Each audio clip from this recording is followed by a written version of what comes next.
یہ کہانی ہے ایک شکاری کی جو درویش کے بیس میں بیٹھا ہوتا ہے۔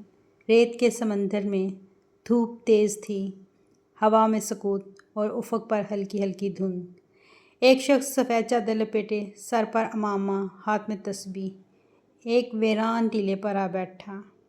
اس نے زمین پر کچھ دانے بکھیرے، خشک، سادہ مگر قیمتی۔ دور سے ایک مورنی اپنے مور کے ساتھ اڑتی ہوئی آئی۔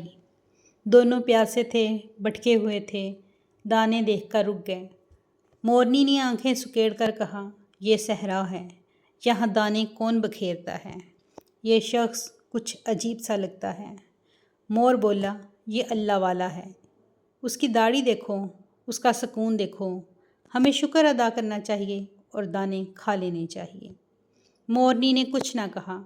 مور دانوں کی طرف بڑھا اور جیسے ہی اس نے چونچ زمین پر رکھی، سفید چادر کے نیچے سے تیر کمان نکلا اور اگلے ہی لمحے تیر مور کے دل کے پار ہو گیا۔ مورنی کی چیخ نے صحرا کا سکوت چیر دیا۔ وہ اڑ کر بابا جی کے خیمے تک پہنچی۔ سانسیں ٹوٹی، آنکھیں نم۔ بابا جی اس نے میرے مور کو مارا، نیکی کا لبادہ اوڑھ کر اس نے دھوکہ دیا۔ بابا جی خاموشی سے اٹھے اور شکاری کو بلایا۔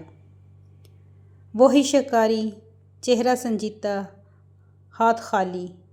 بابا جی نے پوچھا، کیا تم نے دھوکے سے شکار کیا؟